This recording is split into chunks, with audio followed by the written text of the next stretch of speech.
एक बार बोल दीजिए शिव गुरु महाराज की जय। आइए अनंत भक्ति चैनल में आप सभी भक्तजनों का एक बार फिर से स्वागत है। आज मैं आप लोगों को तृतीय स्कंध का 13वां अध्याय सुनाती हूँ, जिसमें 12 अवतार द्वारा पृथ्वी का उद्धार है। सुखदेव जी बोले, हे परीक्षित, मैत्रेय जी की इतनी वाणी सुनने के पश्चात विदुर जी ने कहा, राजर्षि मनु की सृष्टि उत्पत्ति की कथा मुझे विस्तार पूर्वक सुनाइए। मैत्रेय जी बोले, हे भारत, स्वयंभुव मनु अपनी स्त्री शत्रुपा के साथ ब्रह्मा जी से हाथ जोड़कर बोले, आप संसार में यश और परलोक में उत्तम गति के कर्म हमें बताइए। ब्रह्मा जी ने कहा, तुम्हें अपनी स्त्री के साथ धर्म पूर्वक रहकर पृथ्वी का पालन और यज्ञों द्वारा ईश्वर का पूजन करते हुए सुंदर संतान उत्पन्न करो। मैं तुम्हें इस सारी पृथ्वी का राजा बनाता हूँ। मनु जी ने कहा, आपकी आज्ञा तो सिरोधार्य है, किंतु प्रजा को रहने के लिए स्थान कहाँ है? सारी पृथ्वी तो जल से डूबी हुई है। पृथ्वी को जल के से ऊपर लाने का पहले यत्न होना चाहिए। यह सुन ब्रह्मा जी मन ही मन सोचने लगे, यह तो अनर्थ हो गया। आरंभ में जब मैं सृष्टि करने बैठा था तभी पृथ्वी जल में डूबी हुई थी। अस्तु जिस नारायण ने मुझे उत्पन्न किया है वही मेरा कल्याण भी करेंगे। ब्रह्मा जी का इस प्रकार का ध्यान करना था कि नाक से अंगुष्ठ प्रमाण का एक वराह का बच्चा निकल पड़ा, जो देखते देखते बढ़कर हाथी के बराबर हो गया। यह कौतुक देखकर ब्रह्मा जी स्वयं और मारीची आदि आश्चर्य करने लग गए।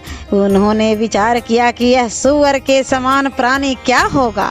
बड़ा आश्चर्य है, यह मेरी नाक से निकला है। यह भगवान विष्णु तो नहीं है जो अपना रूप छिपाकर मेरे मन को खिन्न कर रहे हैं। इस प्रकार अपने पुत्रों के साथ ब्रह्मदेव विचार कर ही रहे थे, इतने में बराह रूपी पर्वत सदृश विष्णु भगवान के गर्जना की, जिससे दिशाएं प्रतिध्वनित हो गई और सर्वव्यापक भगवान ने ब्रह्मा और उनके पुत्रों को आनंदित किया।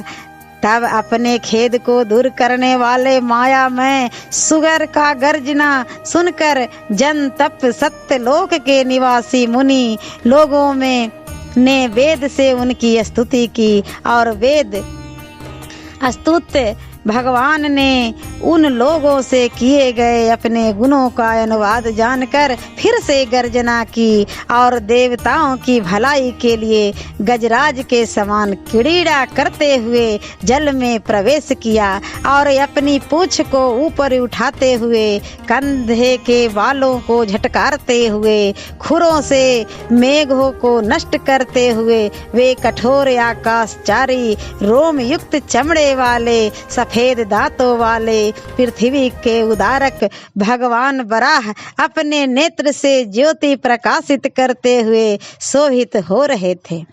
बराह रूपधारी वह स्वयं यज्ञ रूपी विष्णु पशु के समान नाक से सूंघ कर पृथ्वी का पता लगाते हुए कराल दृष्टा से युक्त होने पर भी अपनी शांत दृष्टि से स्तुति कर रहे ब्राह्मणों को देखकर जल में प्रविष्ट हुए।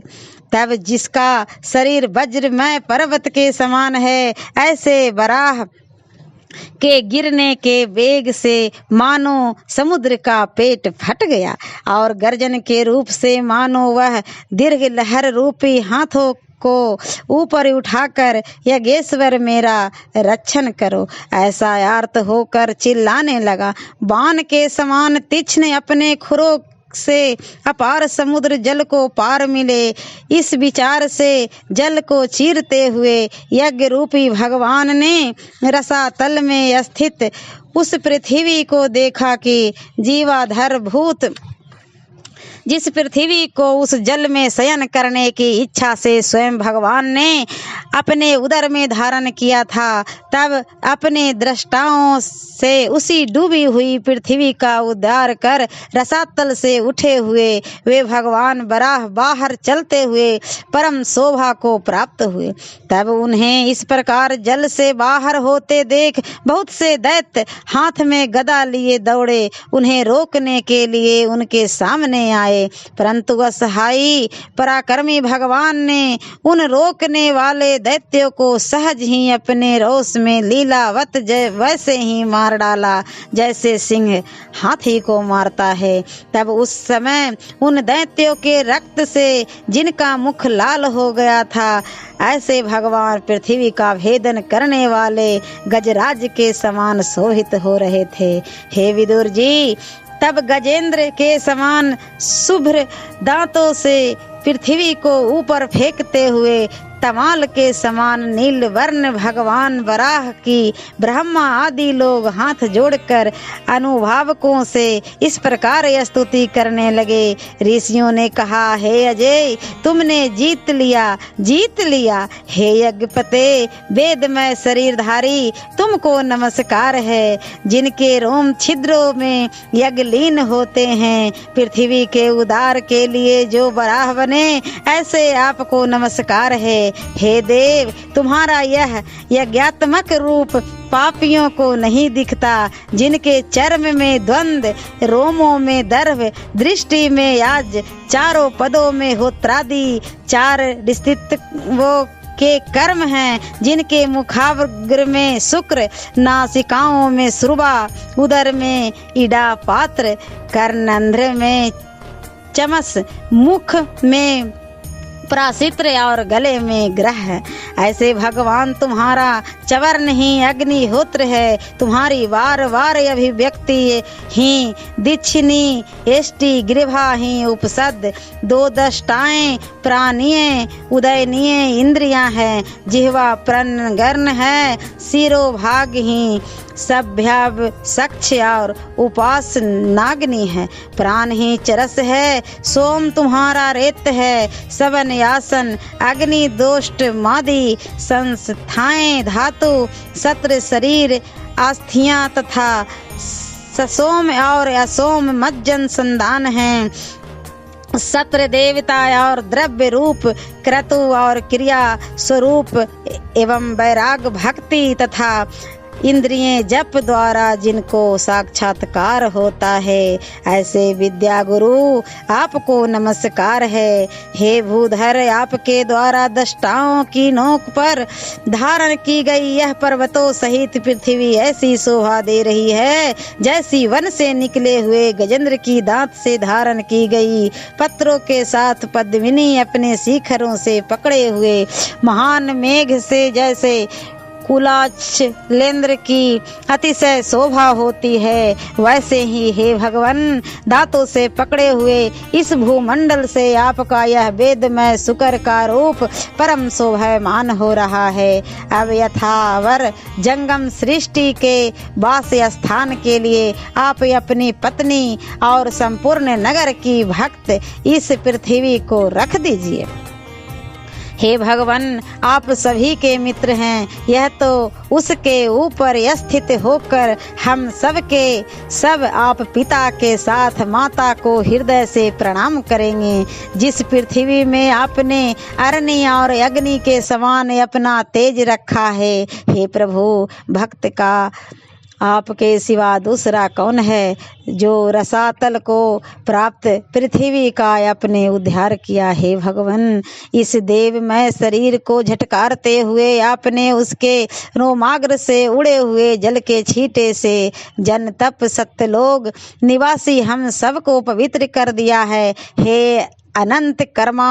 आपके कर्मों को आचार जो देखना चाहे वह मूर्ख है, उसकी बुद्धि भ्रष्ट हो गई है। क्योंकि जिसकी योग माया के गुणों से, योग से यह सारा विश्व विमोहित है, ऐसे आप हे भगवान इस समस्त जगत का कल्याण कीजिए। मैत्रेय जी ने कहा, इस प्रकार उन ब्रह्मावादी मुनियों से अस्तुल्य होकर रक्षक भगवान ने अपने खुर आक्रांत जल पर पृथ्वी रख दी। इस प्रकार विश्वसन प्रजापति भगवान हरि लीला पूर्वक रसातल में उद्धृत पृथ्वी को जल पर रखकर स्वयं चल दिए। जो इस लोक दुख हर संकल्प वाले वर्णीय मायामय चरित भगवान की कल्याण कर कथा को भक्ति सहित सुनेगा या इस सुंदर कथा को सुनाएगा, उसके हृदय में जनार्दन भगवान शीघ्र प्रसन्न होंगे। सभी आशाओं के स्वामी भगवान के प्रसन्न होने पर क्या दुर्लभ है, किंतु कुछ तुच्छ आशाओं से कोई प्रयोजन सिद्ध नहीं होने वाला। परम ब्रह्म परमात्मा तो अनन्य भाव से भजन करने वालों को उनके हृदय में रहकर स्वयं ही उन्हें अपना पद लेते हैं। अहो, आपको छोड़ ऐसा कौन जगत में पुरुषार्थ को, तत्व को जानने वाला है, जो पूर्व वृत्तियों के मध्य में किसी प्रकार का सब रोग नाशक भागवत कथामृत का अपने कर्ण पुटों से पान कर उनसे विरक्त हो सके। ओम नमो भगवते वासुदेवाय नमः। और तृतीय स्कंध का 14वां अध्याय मैं अगले वीडियो में सुनाती हूँ। ऐसे ही मनोरंजक कथाएं, कहानियाँ और भक्ति गीत सुनने के लिए हमारे इस चैनल अनंत भक्ति को सब्सक्राइब करें और वीडियो अच्छी लगी हो तो लाइक का बटन जरूर दबाएं। धन्यवाद।